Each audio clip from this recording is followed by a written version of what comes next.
What's up guys, Halo Repository back today with another video. Today we are going to be officially talking about Halo Battleborn. So as always, let's jump right into it.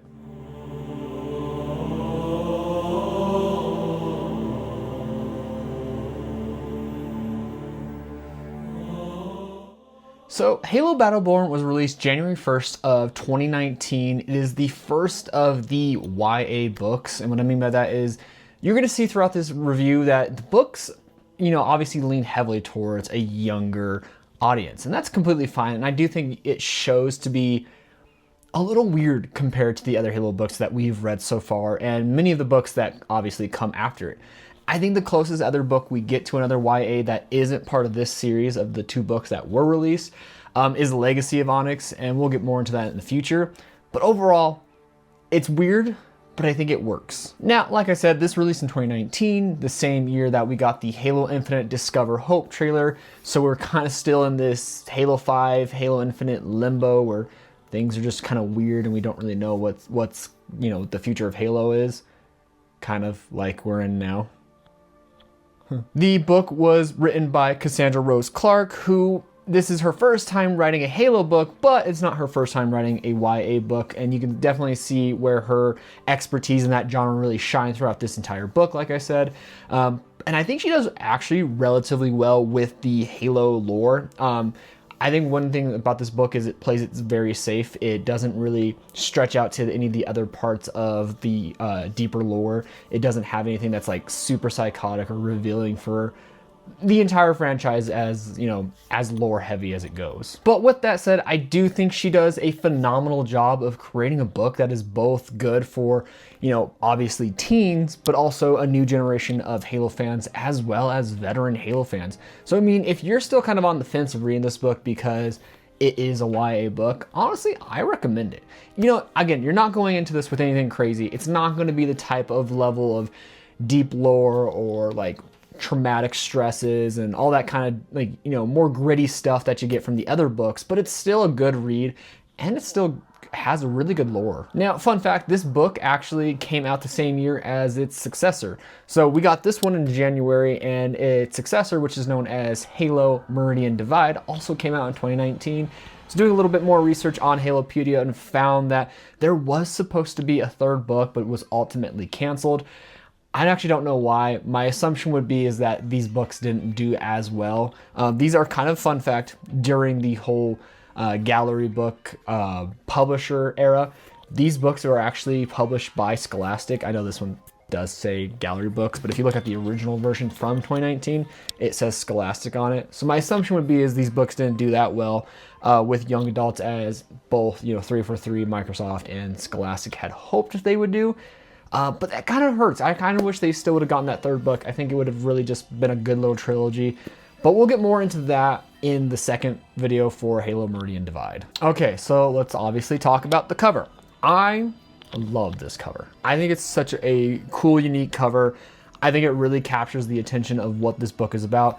On the cover, you have your four main characters. They are obviously teenagers, roughly 17 years old. We'll get more into each character as we get into the actual book.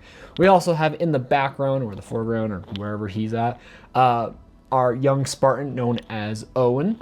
And we also kind of in the very background get to see like the different planets like Hestia 5, Meridian, of course, that is the main planet that this book takes place on.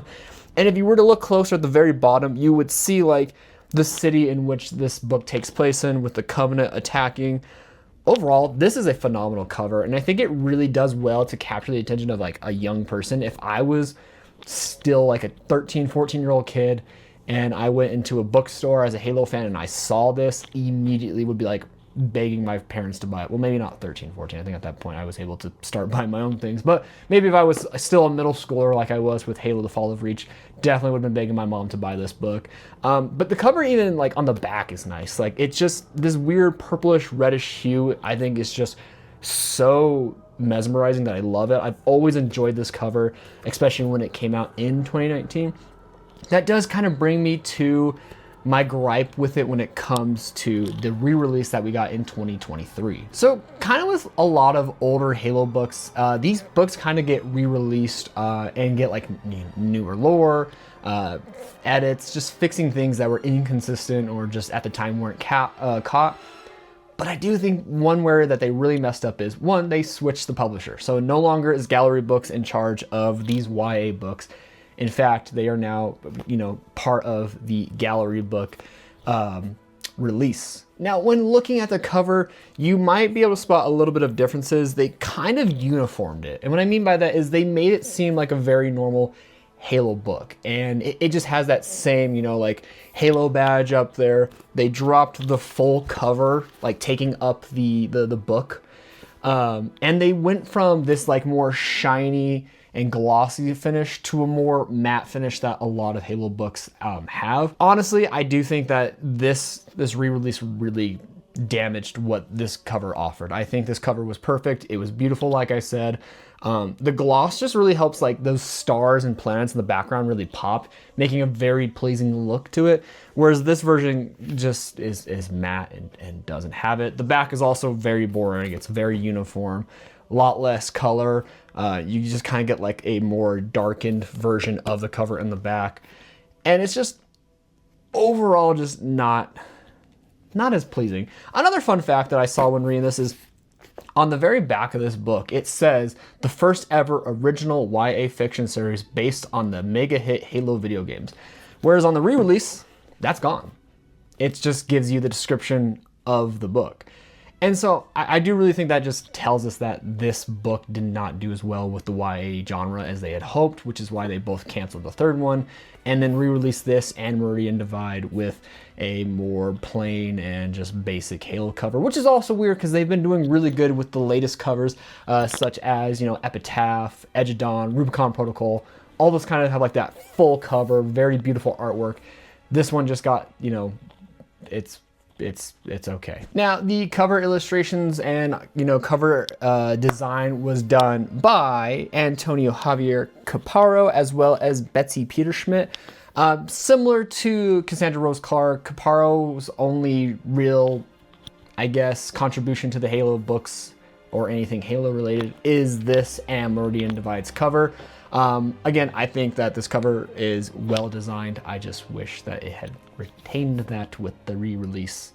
Thank you, 343. All right, so enough talking about the cover. Let us jump right into the actual book. So, as I said, this book has technically 4 main characters and Owen, who is not really a main character, but more of a supporting character. And you'll see more about what I mean by that as we get through the book. Each chapter follows the different perspective of each one of these teens. We have Evie, we have Saskia, Dorian, and Victor. My absolute favorite character just to like even see and on screen, on paper, was Saskia. I think Saskia has such an emotional story. And I'm really hoping as I'm rereading Meridian Divide that they continue that like story that she has going for her. They kind of have so far, but I'm only like 4 or 5 chapters in. So nothing crazy just yet. But overall, Saskia is my absolute favorite character. So we start off with Evie begging her father to let her go to a concert with her friend Victor. And already, like, just the first few pages is kind of weird because it's like, normally with these Halo books, you're jumping into some sort of mission or some operation or something going on where it's war, it's a battle, it's Master Chief taking on the Covenant, it's Sergeant Johnson taking on the Insurrectionists, it's Born Stellar being tricked by 2 humans to basically releasing the Didact. Like, you have these like deeper things going on, and right here, right off the bat, you have a young 17-year-old girl asking her dad if she can go to a concert with her friend. It's such a quick change from all these books that you're like, oh, okay, all right, let's see where this is going.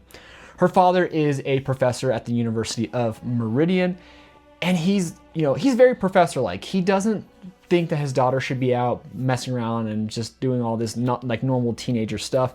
He really wants her to be home, doing her studies and all that kind of stuff, which is fine. But even he in this book kind of realizes, like, she is a teenage girl. She should be able to go out and do very normal stuff. And so he ends up, hesitating, but relents and lets her go off to this concert with her friend. Now we learn with Evie that it's just her and her dad. Her mother went off about 5 years ago to join the UNSC to fight against the Covenant.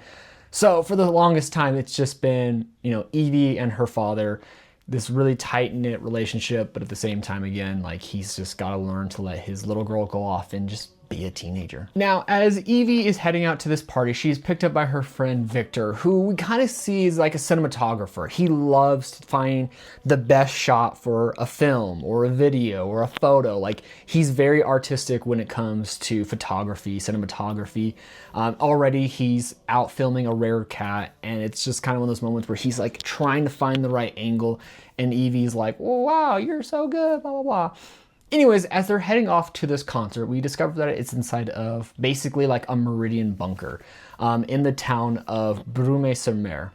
I'm probably going to butcher that a lot because for the life of me, I could not remember the name of this city. I don't know why. It's said a million times through the book, but every time I go to write it, my brain just forgets it, but it's Brume-sur-Mer or Broom-sur-Mer, I don't know. I'm adding flair to it. So this concert's being held inside of a bunker that we learn is either been around since the beginning of the Human Covenant War, but more than likely was built during the time that which the insurrectionists had a bigger foothold on Meridian and was basically built to protect, insurrectionists from the UNSC.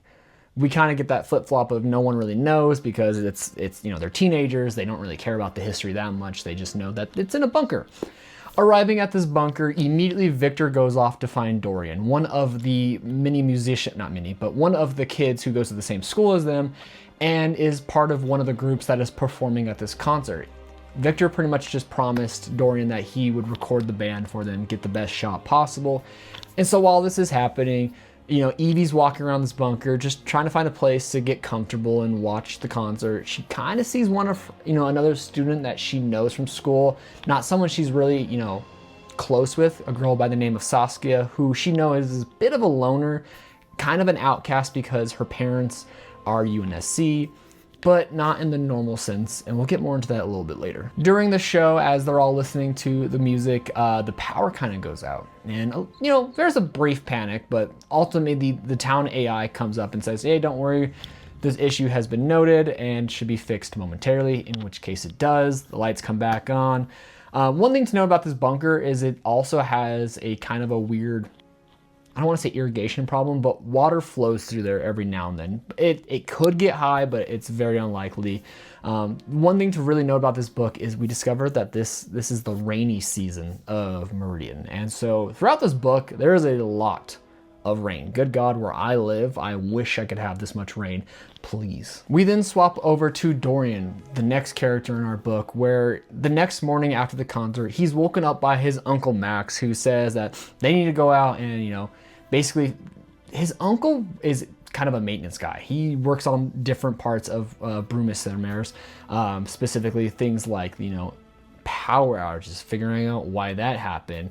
And so Dorian goes out and helps his uncle a lot. This is also where we learn a little more about Dorian's character. Dorian's parents also went off to fight in the war, but this is not where, unlike Evie, who's more of like, just misses her mom, but is proud of her mom, Dorian's angered that his parents left for the UNSC. And you'll learn more about Dorian being kind of anti-UNSC and why that's important later on in the book. But just note that right now, Dorian does not care for the UNSC. He doesn't care for the military. He's very much he's a musician. He's very free and wants to do his own thing and just live his life. And you see that kind of when him and his uncle are investigating the fusion reactor, trying to figure out why this power outage happened. And that's when they come across kind of like a scorch mark. They can't really figure out where it came from or what it's from, but it's something they note to the town's AI known as Salome, not Salone, not Governor Sloan, but Salome, which is very similar to Governor Sloan. Ultimately discover that this scorch mark might have been the cause of the power outage. Salome says it really wasn't, but there seems to be something deeper going on here, but ultimately they kind of just shrug their shoulders and move on. The actual reactor is completely fine. There's no real issues that needs to be addressed in the moment. And then ultimately, Uncle Max and Dorian get called off for another job. The other job is that there's a leaky roof somewhere, and on top of that, one of the lighthouses that's kind of in this, I should have mentioned this, Brumasamir is kind of like a coastal village, so it's like right off the ocean. One of the lighthouses went out, and so the man who owns basically this little house and also upkeeps this lighthouse asks Dorian to go investigate. The only way to get to it would be by boat, or in this situation, a scud rudder, which is where we find out that Dorian has a little bit of piloting skills, and he loves to pilot because it makes him feel free. It makes it feel like he can escape Meridian and Brumasamir. Just that, again, recalling that freedom that he wants in life. When Dorian gets to this lighthouse, he finds more scorch marks and finds that the actual like reactor to this little lighthouse has been scorched. Like the wiring's crispy, circuit boards are done for, all this kind of stuff. And instead of being concerned, he just says to himself, hey, this whole town's falling apart, and moves on. That very same day, we switch over to Victor. Again, this is our cinematographer kid. He asks Evie if they could film his monster film and if he can come out and help her. Evie's not really supposed to be out right now because her father isn't home, but she decides to sneak out, basically just saying like, hey, I need to be home by a certain time before my father gets home, but I'm happy to come out and help you. And he says, cool, we'll get it done by then. We learn also Victor's background. Victor's sisters went off to join the UNSC. His parents are still around, and they're very protective of him because obviously he's the last of their kids. His sisters are alive, they're just not on Meridian, they're out fighting the war. And so their only child right now is Victor, which is why you see Victor having a little bit more, I wanna say freedom than Evie. Obviously they're protective of him, but I think it's more of like a younger child situation where he kind of gets what he wants, can do what he wants, because he has this expensive camera. He has this car that he can drive around compared to the other students that we see. But yeah, he asked her to come out and film this this monster video that he's recording. He takes Evie to this particular part on the beach, and he says it's for the best shot, which it is. But we get some internal dialogue and find out that Victor has a crush on the other girl, Saskia. And one time while he was here trying to find, you know, the best environments for his video, he saw her, and he's kind of smitten for her. So he was hoping every time he comes back here to record his video, he would run into her. So as they're recording this video of this, like, basically this monster dragon that Evie built that can, like, is basically like a remote controlled type thing attacking this propped city that Victor built, there's a loud crack of like, it sounds like thunder, but it might not be. Both are a little shaken up by this, and you can tell that there's a kind of a, we think we know what that was. Especially Evie, who kind of insinuates that it might be the Covenant. But Victor, being in denial, is like, no, it's just thunder, don't worry, like, let's just keep filming. That very same night, we switch over back to Dorian, who is now on this boat.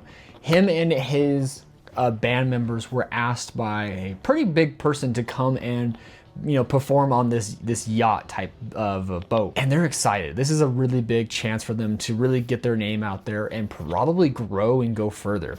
And so when they get to this boat, there's obviously nerves and they're a little panicked, but they get out onto the stage and they start performing, and they're doing really good until a lot of the audience members kind of are like, you know, going from like celebrating, having fun, giving them like praise. They switch over to more of a, what the hell is that? And that even causes the band to stop because they're like, what are they looking at? And that's when they all look up in the sky and see a bright light. And this light is a purple light that is descending down from the sky. And while many people are again trying to tell themselves it's not what they think that it is, ultimately it is the Covenant. And that's, as they're all looking at this light, a plasma hits the boat. And it obviously it rocks the ship, and it also causes enough damage to make the ship to start to sink. So obviously right here, Dorian and his band members and everyone on this ship are like panicking, trying to run. Of course, they're on the ship in the middle of the ocean, so there's not really anywhere they could go, but many people are jumping off, trying to find some sort of like some escape boats, anything just to get away. And as this is happening, Dorian hears the fluttering of wings and looks to see a group of drones coming to attack the ship. He tells his bandmates to go one way while he tries to fend them off. And what he means fend them off is he kind of whacks one and then ultimately jumps off the side of the boat. It's not really like a full-on hero moment. It's more of, I think he was just panicked, told them to go one way, hoping they'd find a way off, while he tries to find his own way off, just didn't want to be pulled down. But ultimately, he jumps off the boat and starts just swimming away from it. We then switch over back to Evie, who at this point is getting dangerously close to needing to be home before her father is. But while they're filming this video, she starts to smell this, like, something burning. And again, it starts to set off the senses of, like, what is that? Should, like, I be worried? But then minutes later, they too see the sky light up. And so immediately they both look up and see this purplish orange, like, in the sky, and they just know already the Covenant is here. The Covenant is attacking. So they both go to use their waypoint panel or tablets and find that the network is down. There's no way to get in contact with anyone. So they're essentially cut off. So ultimately they decide, hey, you know what would be kind of smart? Let's get in the car and get the heck out of here. And so as they're driving back towards the town in Victor's car, they see something in the middle of the road causing Victor to slam on his brakes. This thing ends up being a jackal. Panicked, Victor decides, instead of just completely coming to a stop, the smartest decision is to hit the thing, which, yeah, honestly, that's the smartest thing I could ever ask you to do in this book, because if you just sat there and stared at it, you're cooked. Unfortunately, the jackal, being a jackal, decides to launch itself at the car and, jumps onto it, breaks one of the windows, and starts to pull Evie out. It's at this moment that the jackal does get Evie out, throws her out of the car, and then lands on top of her. In this moment, Evie is obviously panicked, and the only thing she could think about is what her mom said about jackals eating humans. And so right here, she is panicking. She's being pulled down by this jackal with its claws. It's not looking good until the loud crack of a gunshot hits the jackal and kills it. And when Evie gets up to see who shot this thing, she finds that girl from the concert from the previous night, Saskia, who's holding a rifle and basically saying like, hey, come with me if you want to live. And of course, when Victor shows up, again, he's a little smitten, but panicked, of course. Like, right now is not the time to have like, hey, it's my crush. It's more of a time to like, we need to get to town. But when both Victor and Evie say like, we need to get to town, Saskia is like, you can't. The Covenant's already there. We need to go to my house. Trust me, it's a safe place. So as Saskia is taking both Evie and Victor to her house, she's supporting Evie. Evie's been injured by the jackal. It dug its claw pretty well into her, I believe it was her ankle. And as they get closer to this house, Victor's noting that this place is ginormous and it doesn't look like a house. It almost looks like a prison, but like a well-fortified prison. And this is where we learn that her parents are working for Shalib's Defense Solutions. And basically what they do is they specialize in weaponry, security barricades, all this kind of stuff. And a lot of these prototypes are currently installed in this house. So you have barriers that don't seem to have a door or any sort of access panel unless it can read your DNA, or exactly where the security panel is to activate it. We also see she has prototype weapons that aren't even out there. Like, for example, a stick detonator is at one point found. The stick detonator from Halo 4, But ultimately what's great about this house is it's well defended. It has food, it has water, it runs on its own generator. So when the city loses power, the house is still fine. And of course, it has medical supplies. So this allows Saskia to essentially be able to give aid to Evie's injured leg. But we also kind of learn something kind of really scummy about her parents. Her parents just recently installed like this major security system. And on top of that, just a week ago, they left the planet. Basically saying for business, but we do see Saskia kind of get this weird, like, it's weird that on one end, her parents both installed a new security system and left the planet within a week of the Covenant attacking. Almost like they knew what was coming and just decided to leave their daughter. Maybe it was a way for them to, study and see how well the system works, but it's still terrible to leave your own child like that. Like, she's an only child. She's the only kid of these two people whose names I don't believe we ever get. We also kind of learn that Saskia is very much, like, she on the outside looks very calm and poised, but internally she's panicked. She's scared, she's worried about her parents, and she's also worried that maybe they abandoned her. But we also see a girl who I think obviously never had that warmth from a parent.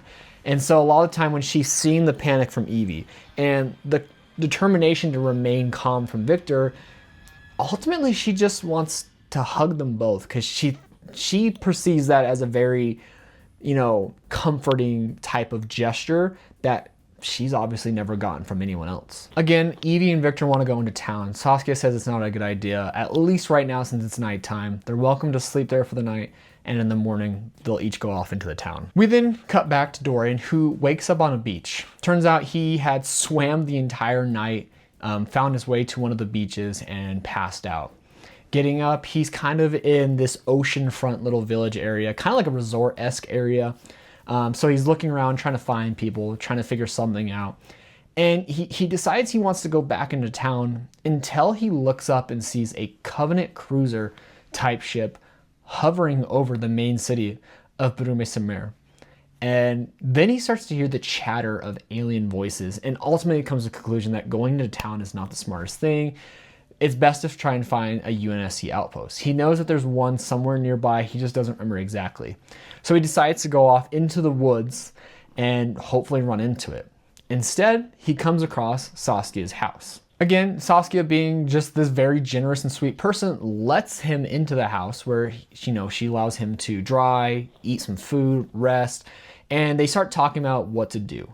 Everyone wants to go back into town, mostly to find their families. But again, it's kind of like this, we don't really know what's going on, and we just don't really know if this is the best decision. Dorian, however, again, being someone who's worked with the town's AI, Salome, says, hey, if we can find at least one access panel, and I know where all of them are at, we can get in contact with the town's AI and I can get an update of what's happening. Ultimately, everyone agrees this is the best decision for now. As they're leaving, we learn more from Victor that before his sisters left, and kind of on those times that they come and visit, they've always trained Victor on basically military protocol, how to be stealthy, how to move, how to shoot a gun. And we see this when he's leading the group through the forest. He's being methodical with how they move through it, trying to stay quiet, trying to be on as alert as possible so that way they don't, draw attention to themselves. And as they're getting closer and closer to more, city-esque areas, they start to hear more chatter of voices that are not human. And then they ultimately come across a grunt, or at least they call it in this book, an ungoi, being chased down by a shadowy figure. After they see that this ungoi has been killed, Victor works up the courage to approach its body and try to see if it has a weapon, which it does. And the weapon turns out to be none other than a needler. I don't know what 17-year-old kid needs to find a needler, but if you've never seen those things in real life, they're ginormous. So imagine a 17-year-old kid carrying that bad boy. Ultimately though, the group makes its way to a panel and are able to access the town's AI, Salome. They then ask pretty much questions about what's going on, where is everyone, and this is where Salome essentially updates them that 72% of the town's population has safely made it into the bunker that was essentially used for that concert at the beginning of the book. Of that 72%, everyone's family, besides Saskia, is in the bunker. So that means for now, everyone's family is safe. They then ask if she would be allowed to, either open the bunker so they can get in or open the bunker somewhere else so that everyone can get out. Unfortunately, Salome says that with the Covenant presence still in the city, she's not going to open the doors for any reason. So there's a little bit of a worry that okay, but there's not that much supplies down there.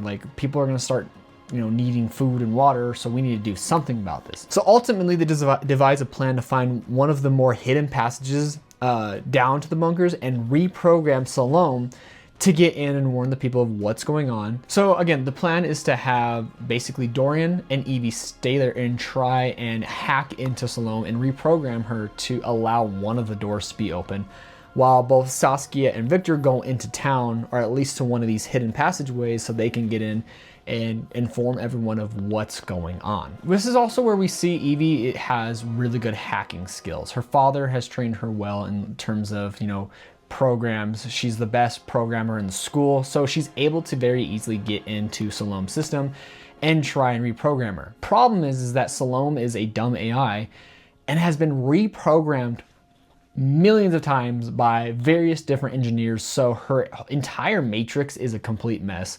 And so in this moment, she's not able to reprogram her. And while she's sitting there doing this, she's also talking with Dorian and saying, like, you know, clearly he's still in clothes that he wore when he's performing. And she asks him, like, what happened to his bandmates, and he says he doesn't know.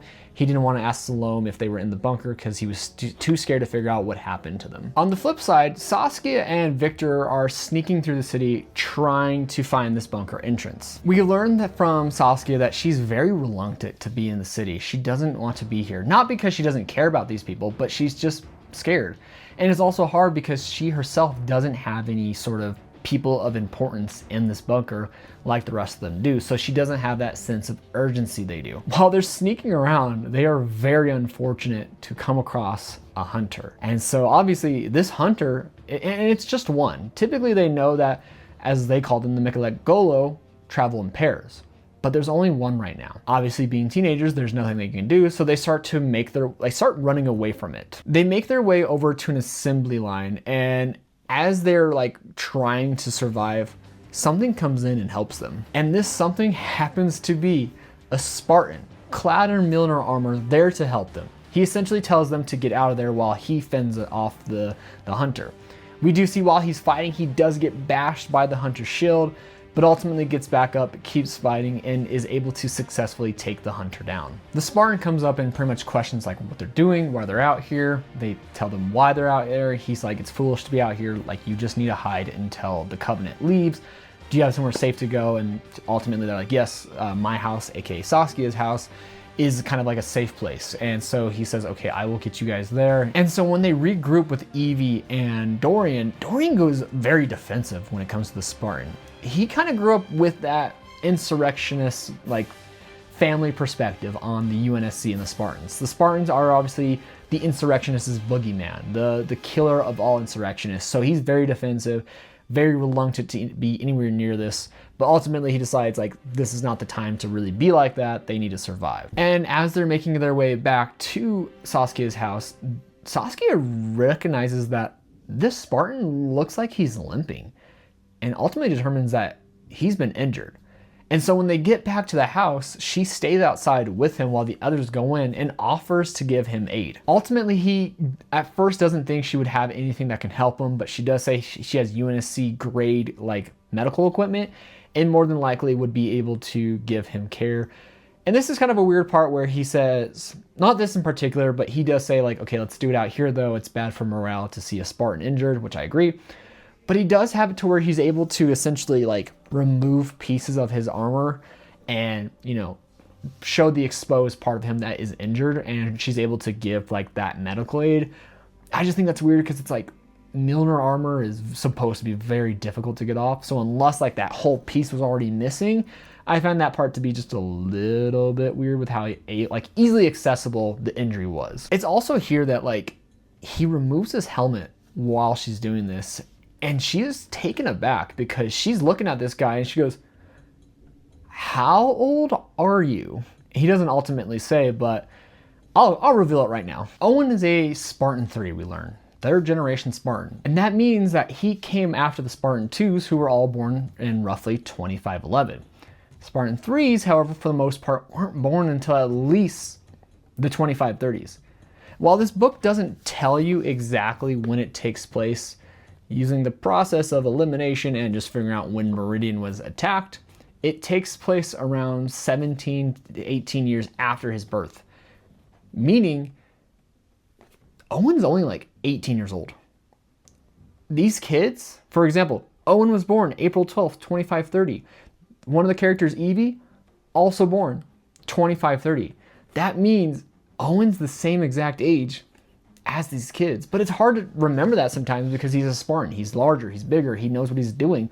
Compared to these kids who are more helpless and scared, you just honestly forget that he's still their exact same age. But this is also where Owen tells, like, his name is Owen B096. I guess I should have thrown that on there. Which also just means he's from the beta company of Spartan 3s. As you know, as they finish patching Owen back up, they kind of start talking about next steps. They can't really stay in the city because there's still a danger of the Covenant presence getting larger and worse. However, Owen does reveal that basically the Covenant's been at Meridian for a few weeks. they've just been fighting in the in space above the planet, and that they've been able to keep basically all this hidden from Meridian for the longest time.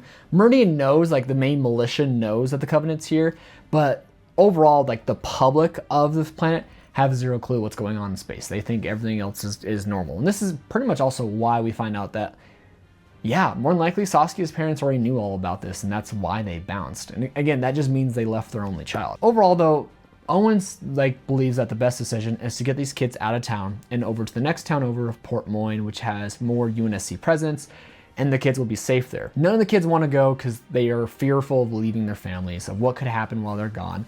And Owen promises them that once he gets the kids to safety, he will come back to Bruma Samir and get their families out.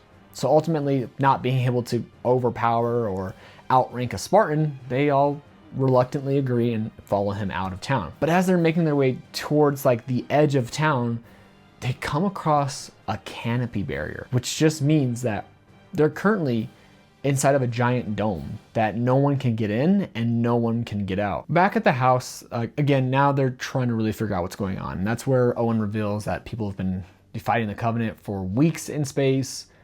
Dorian's obviously mad, blaming that the people should have been warned. Owen says that the UNSC is focusing on major population centers, and in fact, the current attack on Bruma Samir is a little weird because it's only one small ship.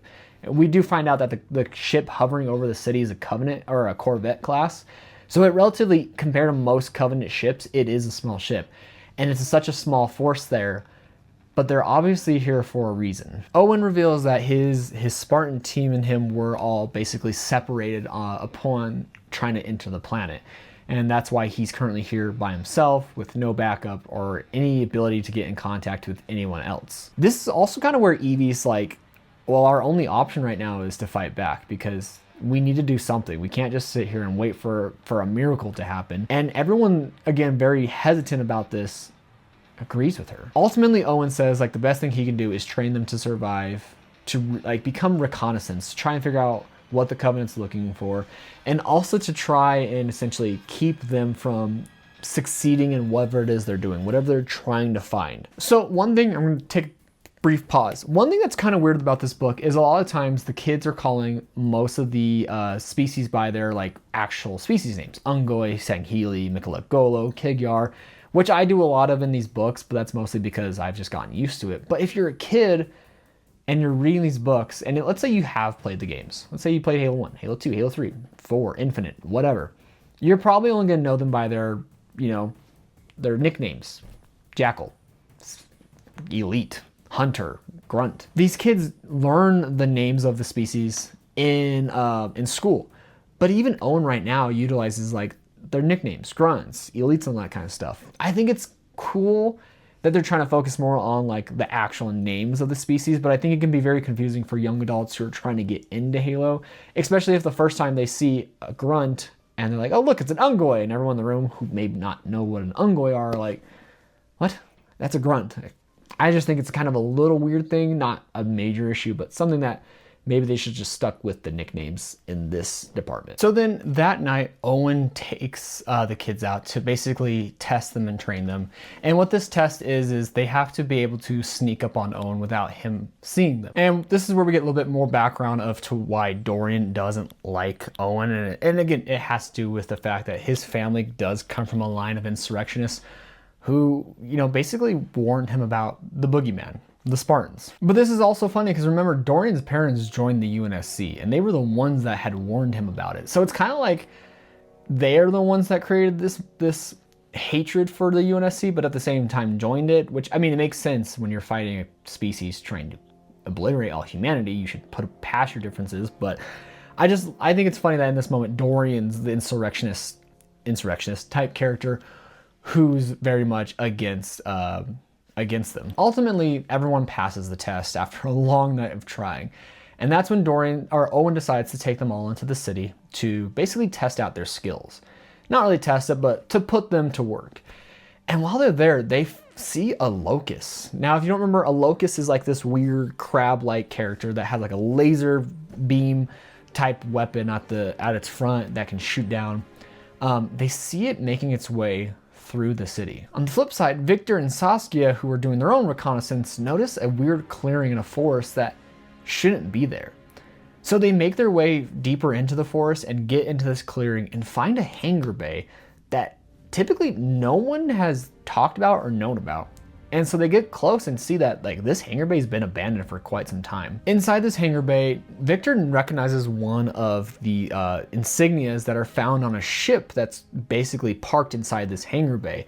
And this is the insignia of the Sundered Legion, which was a major insurrectionist group. They also come across a comm station that's kind of working, and when they turn it on to try and get a signal out, they're only able to get pieces of what's happening outside of the city, such as the Covenant are clearly here looking for something, and when they find whatever it is, that's when they'll start glassing the planet. Very much in protocol with how the Covenant work when it comes to human planets. And this is where, when they all come back to the house and start debriefing Owen on what they've learned, this is when Owen basically says, okay, so clearly the Covenant are using the Locust to drill into the ground to try and find Forerunner artifacts. Now, this is a little interesting because as far as I recall, from every book we've read up till this point, there hasn't been a mention of Forerunner anything for humanity. There is one book that might have mentioned it, and which is why Owen would know about it. But I still find this part to be a little weird because the whole Forerunner stuff becomes a little bit more bigger during 2552. Obviously, there's been parts where they've encountered Forerunner stuff, such as Halo Wars. But typically, the whole Forerunner artifact stuff has been kind of not the main theme, and especially the utilization of Forerunner. Again, there's one thing from Ghost of Onyx that maybe the reason why only Owen would really know, but this is also where he kind of reveals Forerunners to teenagers, and I find that to be a little interesting. I have to do more research, but it felt weird here to see Forerunner artifact being utilized so openly. So their next mission is to basically try and slow the Locust down. And by doing this, Owen posts Saskia within a coffee shop along the route that the Locust usually takes to get to, its drilling site. He chose Saskia because he heard she's pretty much a good shot, which is true. She pulls out her weapon when the Locust walks by, shoots at its weak point, and causes a bit of a disability. Like, it's not destroyed, but it gets through its main defenses. Then her next step is to run and rendezvous with the rest of the people and open up a line of communication saying like, hey, like, this is where I'm at, meet me here. Problem is when she sends out that message, she's not getting any sort of response, and she doesn't believe that it's getting through. Ultimately, though, she is able to regroup with the rest of the team who were planting explosives and warn them that like their comms aren't working. They find out that Evie was able to make some simple adjustments to comms that might allow them to work, but what she didn't take into account was the distance. And so when Saskia got further away from the group, her the range was pretty much over, and she could not get in contact with the group and warn them that the Covenant was coming. But ultimately, they're able to set off these charges along specific routes and then get back to the house. From this mission, Owen learns that the Covenant are essentially trapped in the city with them. They're also not able to get out. And that's not because of any lack of trying, but it's simply because the Meridian Air Force, as well as the UNSC, is keeping most of the Covenant busy, which is why it's such a small task force of Covenant currently attacking Brumis-Samir. As they're all kind of going about their own thing to rest and recover, Evie starts playing with Salome's programming again. And as she's talking to Salome, she discovers that there's a major issue now with the bunker. As I told you earlier, Meridian's currently in its rainy season. And so since the beginning of this book, it's just been downpouring rain. There's a few moments of like just brief alleviation from it, but for the most part, the rain is constant. And this is a problem because remember how I told you earlier there's kind of a weird irrigation problem with that bunker? We find out that most of the water is rushing down there at an alarming rate, and that the bunker is not equipped to handle the amount of water that it's getting. There was never an expectation that people would be trapped in this bunker as long as they are, and that's causing it to start to flood. Again, Salome won't open it with the risk of the Covenant, and that means Evie now comes up with a new plan to plant a virus into Salome and basically make her think that the Covenant is gone. Basically change her mind. Basically a reprogramming, but instead of reprogramming her like protocol, making her, just basically telling her a lie. This then comes to the conclusion that if they're gonna get everyone out of this bunker, they're gonna need a way to get out of the planet, which means destroying that shield canopy and also finding a way to actually get out of there. And so Owen takes Dorian to that hangar bay to try and see if it's, the ship that was in there is flyable and in good condition. While they're looking around, Dorian gets in the ship and it pretty much scans his DNA and calls him Quinn Butane, which kind of is like, huh? But then as Owen gets closer to try and figure out what's going on, the ship panics and starts saying it's going to start, self-destructing. Owen then gets away and basically Dorian's able to reprogram it and tell him like, it's fine.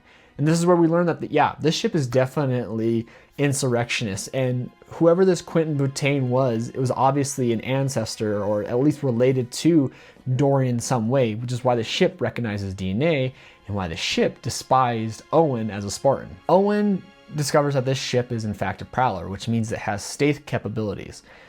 With this, they now have a plan. They have to destroy the shield canopy, get the ship to get everyone out, obviously trick Salome into letting everyone out and filing them all the way to the hangar bay.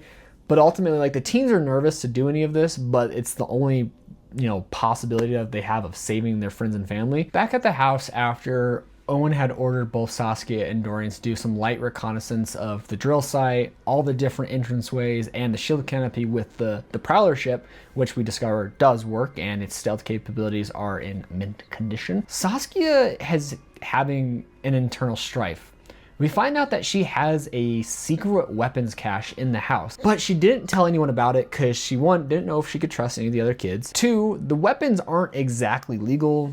And three, she doesn't have access to them. While she's doing this, Owen catches her looking at this wall and this access panel. So he asks her what's back there.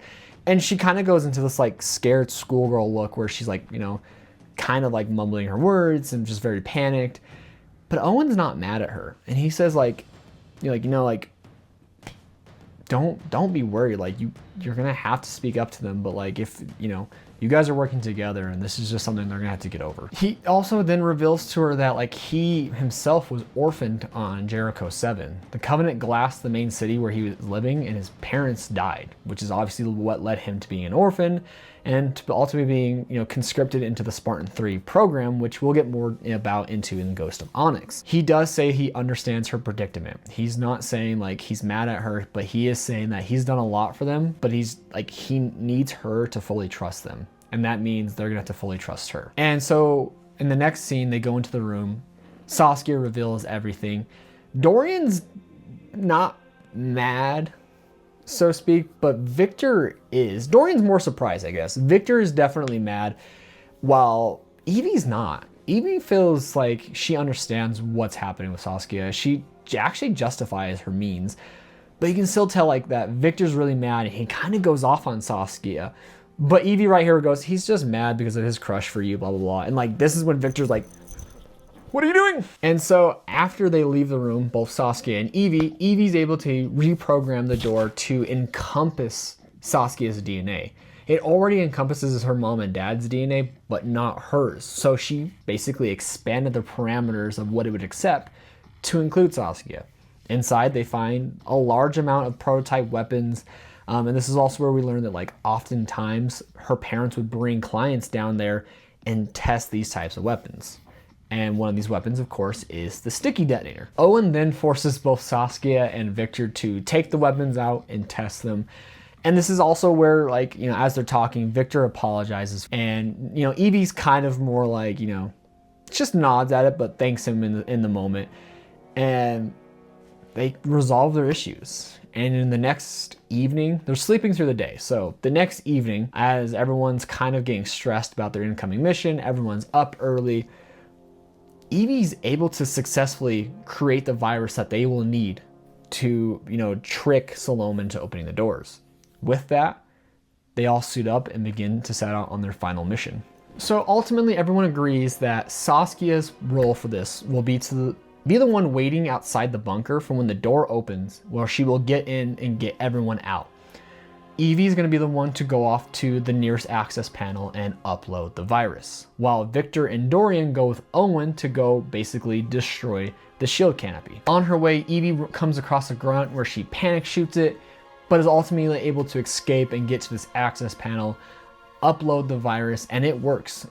Suddenly, Salome's like, oh, there's no Covenant presence. Everything's clear. You're welcome to do whatever you need. And so she tells her to open up bunker number 5. While this is happening, the boys are essentially creating small firefights throughout the city to try and keep the Covenant's attention focused elsewhere, such as, further away from the bunker and further away from this access panel. As they're doing this though, they are still slowly making their way to the canopy charge. And when they get close to this canopy, they then hear a siren, which essentially alerts that one of the shield or the bunker doors is opening. Realizing that this means the Covenant's attention is now going to be focused to where Saskia is, Owen starts to tell the boys to hurry up. We got to plant these charges and detonate this thing because everything's about to get rocky quick. When the door finally opens for Saskia, she rushes in and sees a lot of water, but she doesn't see any of the people and realizes that the alarm that's sounding from Salome is just telling her that the doors are opening, but not which door. So Saskia has to rush through this bunker and try to figure out where all the people are, because she assumes they probably went to a closer door. And ultimately she finds them all crowded around, panicking and freaking out.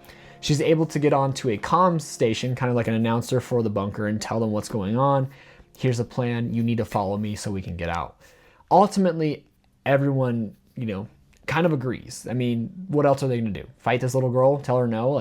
She's like, you need to get out or we're all going to die. Fortunately, everyone starts to follow her out. And as they're making their way out, elites start pouring in and start attacking the group. That's when Saskia says, hey, if you are able to fight, I need your help. And they do. A lot of the times that these, different species of the Covenant are coming out of nowhere, these are people who are helping Saskia fight off the Covenant. Evie, now obviously knowing that the door is open, makes her way to where the evacuees should be and sees that Saskia has rejoined the group after fighting off a Sangheili. She doesn't kill it, but she pretty much annoys it and injures it enough that she can escape. And so when the girls reconnect, they begin to also, provide support to get the people to that hangar bay where the Prowler is. There's some jackal snipers that come out of some of the tree lines and start sniping at people. Fortunately for them, Evie has a lucky shot and basically takes one of them out. After she does this, Evie then asks the townsfolk to basically continue to help Saskia get everyone to the ship while she gets Victor's car and drives to pick up the rest of the guys. Back on the beach though, Victor, Dorian, and Owen are fighting off a heavy wave of Covenant, non-stop banshees ongoing. Mostly grunts, which is lucky, but if you've ever played Grunt Apocalypse, for Spartans, at times it can be a pain. For one Spartan and 2 teenagers,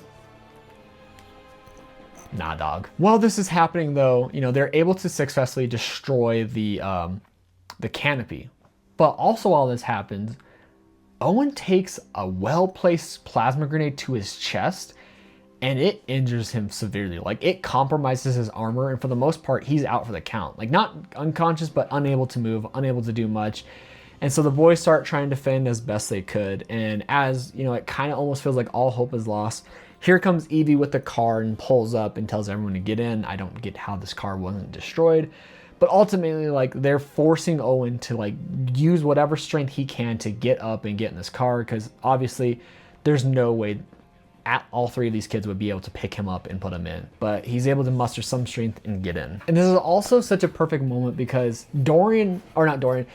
Owen's telling them to leave, but Dorian in this moment, again, Dorian has been guilt-ridden about his friends. He doesn't know where they're at. He doesn't know if they survive. He tells Owen, I'm not leaving anyone ever again. Get up and we're getting out here. So ultimately they get him in the car and start driving towards the hangar bay. This last few chapters are kind of poetic. They get to the hangar bay relatively fine, but they're under attack. There's a full-on battle going on here. And so Owen pretty much orders Victor to go help with the defense against the Covenant, while Dorian is helping Owen to the ship, and together they're hobbling towards the ship to get him on board. Fortunately for them, they get to the ship. Dorian is able to get on board, and as everyone's falling back, everyone gets back on the ship. All the teens and pretty much every surviving member of Meridian is able to get on this stealth ship. It's apparently a really large ship because that's 72% of a population. Again, though it is a small town, so that's probably not much. But ultimately, everyone gets on this ship. Dorian punches it into basically gear and activates its stealth capabilities. And they take a few hits from Covenant as they're making their way outside the atmosphere.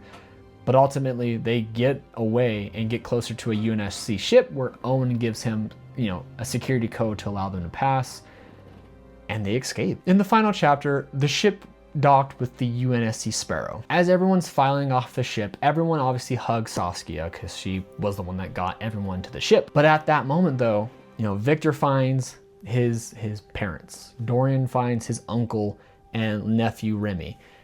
And Evie finds her dad. And so for this brief moment, Saskia is completely alone. Obviously, a lot of people are thanking her, but she doesn't have that warm sentiment that her friends just got, her newly found friends. And so it's kind of a heartbreaking moment until Evie comes up and introduces her dad. And her dad's like, "Where's your parents?" And that's when she kind of reveals that they're not here. And her dad's pretty much like, "Well, for now, you'll be with us until we can find them." And it's not exactly what Saskia wanted, but it is a moment of hope, of happiness, of feeling she kind of has a family. And that's kind of why I like Saskia. She just had this very more depressing story compared to everyone else that at the end it's not resolved, but it's enough to make her, kind of like pick herself back up and keep going. About 2 days later, Saskia is still not getting anything from her parents.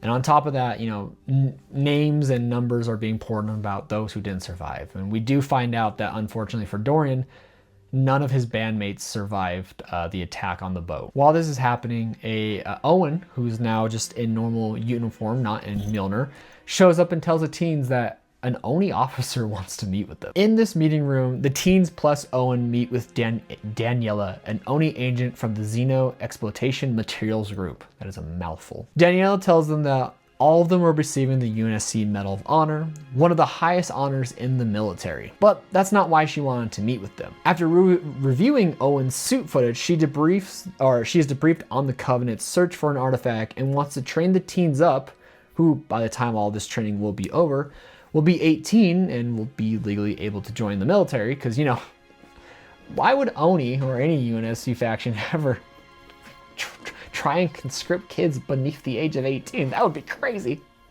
But ultimately, she wants to send them back down to Meridian in a few weeks or maybe a few months to investigate and try and figure out what exactly it is the Covenant are looking for.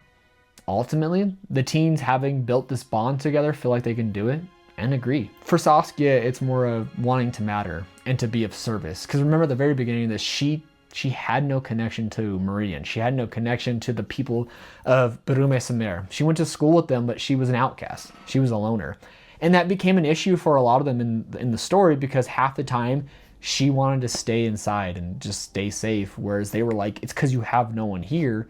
It's just one of those moments where, you say things you don't mean in the heat of passion, but ultimately, this builds up Saskia and she wants to do more for people. And with that, the book ends. Well, kind of. So in the original version of this book, it ends and that's it. There's nothing more. In the re-release, we get some extra lore goodies and I read them. They're good. One of them is pretty much like a quick little history of the Sundered Legions, who came to Meridian in the early 2495, basically sending word to other insurrectionist groups to join them on Meridian. This leads to the Colonial Militia Authority to leaving the planet, then the UNSC coming to fight them, and ultimately, the Sundered Legion loses, UNSC wins, and the insurrectionists are gone from Meridian. Well, gone, so to speak. That's pretty much what that first one was. I think it was cool. It was a nice little, learn more about, I guess, Dorian's connection, kind of. But I think it's more just adding on to this. Now, the second one was actually kind of cool. It's centered around Tanaka during Fireteam's Osiris mission to capture Blue Team. Basically, she talks about, it's an internal dialogue about being members of the Fire Team and that they're not as close as they should be. They're still relatively new. And you kind of get a little bit of a recap of the first mission with Locke and Fireteam Osiris taking down Jewel Mendama. She then talks about Spartan Locke, how he's confident, in control, but also distant, not knowing what caused this, aka for us, we know what caused him to be distant and confident is Nightfall. And then that's when Spartan Locke actually comes in and they kind of have a conversation about trauma and dealing with the planet being glassed.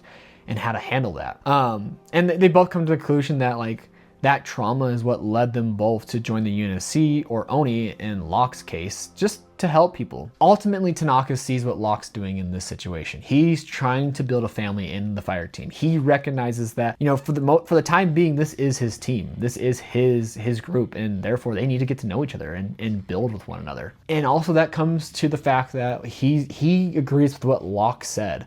The Locke. Every other Spartan, every soldier, when they hear about this, they're gonna hate us. You know that, right?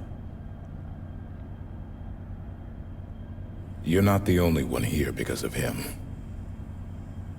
Ultimately, his fire team is going to be the most hated fire team because of their mission to hunt down the Master Chief. And so he's like, for them, they might as well build a team. But as they're having this conversation, Olympia Vale, who's piloting the Pelican they're on, tells them that they're about to board onto the orbital station of Meridian. And Locke gets up and you kind of like, they're both wearing their helmets at this point, and kind of like connects helmets with Tanaka, which I think is cool because if you remember from one of the very many misleading trailers for Halo 5, there is a brief moment where Locke like puts his head to Tanaka's head, but that's for a completely different mission, or at least whatever the heck they're doing. But I do think it's cool that they kind of like brought that one piece and made it into a lore, you know, an actual piece of like lore. But ultimately this one little piece takes place just before you get onto that orbital platform, that elevator that goes down to Meridian, where you would ultimately like hunt down Chief, meet the Warren Eternal, and the first Guardian that you see would be awoken on Meridian. Again, you know, Meridian that you see in Halo 5 is the same Meridian as in this book. So ultimately, I thought it was cool. I preferred it way more over like the small little history of the Sundered Legion, but ultimately it felt weird to be reading about Fireteam Osiris in I mean, I didn't read that extra bit until just now. This re-release came out in 2023, but it still felt weird. It just felt like, unless you're gonna do something with Fireteam Osiris, because realistically the only one we've been hearing about is Vale. Tanaka, poor woman, has been just forgotten. Her armor didn't even get released in Infinite when they released the Osiris team. Locke is either dead or missing a helmet, or we don't know. Buck is the last thing I believe we had is Bad Blood, which basically makes him reunite with his Alpha 9 Spartan team. And Vale's off with the Arbiter. Like, the Vale has the most recent lore, where she's still on Sanghelios with the Arbiter, just discovering where Zeta Halo is. And that is it. Like, that's Fireteam Osiris' most recent update. So it felt weird reading about this. I would like for Fireteam Osiris to come back. I'm in the minority of liking them. I just think they needed more to be built up. This small section was kind of good when they did that. And that is the book. That is Halo Battleborn. Like I said, it very much reads like a YA book. It's very much safe with what it does. There's no major implications. There's no major problems. Ultimately, I like this book. I think it's fun. I think it's kind of a nice breather from everything else, because a lot of these books can get stressful or hard, dark, and gritty. And so it felt nice just to read something a little bit more lighter, I guess, if that makes sense. I love the characters. I love the growth of each character from just being kind of like stuck in their ways to more connected and willing to do more. I love Owen. He's one of my favorite Spartan 3s. Which is why I wish we got more of him other than Outpost Discovery, which is our most recent lore drop with him. But ultimately, I think Cassandra Rose Clark did really phenomenal with the story. It still feels like a Halo story, even though it is so split off from the other books. It feels fantastic to read. It's an easy read. So if you're just, maybe you want to jump into a Halo book, like, it looks long, but it's honestly not. It's a relatively like quick read, in my opinion. If you're still on the fence about it just because it is a YA book, give it a try. You might like it. You may not. Or you could do the Audible version. From what I've heard, they've done like a full cast edition where it's actual teenagers reading the parts for each character. So maybe give that a shot. So what should you read, watch, and or do in order to prepare for Halo Battleborn? Not really anything. And what I mean by that is, obviously in my videos, I'm always reading in chronological order. So if you want to read the most, or know what happened most recently, just go on the most previous video. But in this situation, there isn't really anything you need to know in order to like this book. It was definitely made in the sense that it was its own thing within its own series. So that way teenagers or young adults or even younger could get into the Halo books. So you're not gonna need to read Fall of Reach to understand this. You're not gonna need Contact Harvest or Silent Storm or any of that. You could read extra stuff like maybe the first 90 pages of Ghost of Onyx just to learn about the Spartan 3s, but it's not integral to the story. I mean, for the most part, Owen tells you what the Spartan 3s are, and it's not like you need to know what they are to understand Owen or why he's here. This is actually his first book he's in, so you're getting an introduction to Owen, his background, and all that in this already. So for the most part, you can jump into Battleborn in whenever you want. It's not something you need to prepare for. But yes, that is pretty much it for today's video. It was actually a lot longer than I had expected. I think it's because I really enjoyed it, so I went to greater details on things. But thank you guys so much for watching. I will see you in Halo Meridian Divide.